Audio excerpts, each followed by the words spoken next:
ஒரு அமைச்சரே ஐபிஎல் மேட்ச்சில் பவுடர் நுணுக்கிக்கிட்டு மாத்திரை நுணுக்குனு கதை விட்டார்.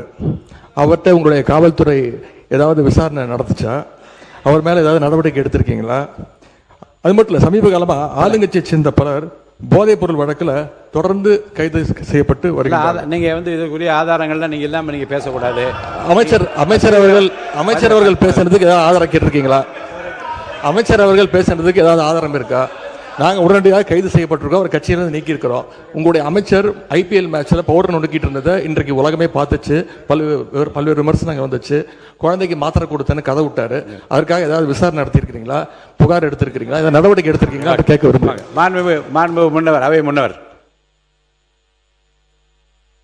மாண்பு பேரவைத் தலைவர் அவர்களே, மாண்பு எதிர்க்கட்சித் தலைவர்கள் குற்றச்சாட்டுகள் சொல்வதற்கு முன்னால் ஒன்றின் பின் ஒன்றாக பல குற்றச்சாட்டுகள் இங்கே சொன்னார்கள். அதற்கான ஆதாரத்தை உங்களிடத்திலே தந்து அதற்கு பிறகு அவர் பேசியிருக்கிறார் என்பதை நான் அறிய விரும்புகிறேன்.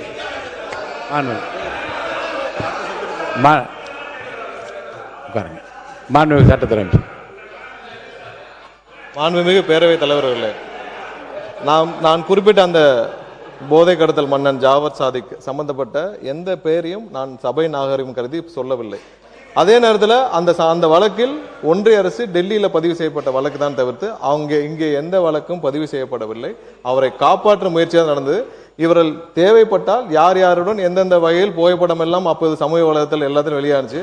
சபை நாகரிகம் கருதி நான் அதை வெளியிடவில்லை, யாருடைய பெயரையும் குறிப்பிடவில்லை.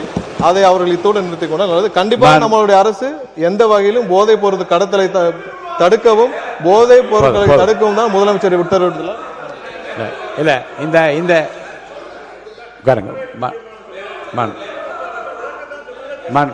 உறுப்பினர் மனிதவளத்துறை அமைச்சர் அவர் சொல்லட்டும், அவரை பத்தி சொன்னதுனால சொல்லட்டும். மாண்பு மனிதவளத்துறை அமைச்சர். மாண்புமிகு பேரவைத் தலைவர் அவர்களே, அதாவது ஸ்டேடியம்ல இருந்து இந்த மாதிரி நடந்ததுக்கான விளக்கத்தை ஆல்ரெடி அளித்தாச்சு. அதுல அவங்களுக்கு பல்வேறு முரண்பாடுகள் இருக்கலாம், பல்வேறு கருத்துக்கள் இருக்கலாம். அப்படி இவங்க சொல்றாங்கன்னா அந்த சமயத்துல திராவிட முன்னேற்ற கழகத்தின் ஆட்சி தான் நடந்தது. அப்போ ஸ்டேடியம் வாசல்ல இருந்து இவங்க எல்லாம் வந்து அந்த மாதிரியான போதைப் பொருள் வித்தாங்கன்னு சொல்லி ஒத்துக்கிறாங்களா? அப்போ அதனால ஆதாரம் இல்லாமல் விளக்கம் கொடுத்ததுக்கு அப்புறமா தேவையில்லாத பேச எனக்கு கூட தான் வந்து இப்ப செய்திகள்ல நீங்க சொல்லக்கூடாதுன்னு சொல்றீங்க. என்னோட அதாவது என் துறையை சார்ந்த கிட்டத்தட்ட அரசு வேலை கொடுக்கறதா சொல்லி 888 கோடி ஊழல் பண்ணிருக்காங்க. எனக்கு பல்வேறு முரண்பாடுகள் இருக்கு. அதனால விளக்கம் அளித்ததுக்கு அப்புறம் அது மாதிரி தேவையில்லாத விஷயங்களை கருத்துக்களை தெரிவிக்க வேண்டாம் என்றது பேரவை வாயிலாக நான் தெரிவித்துக் கொள்கிறேன்.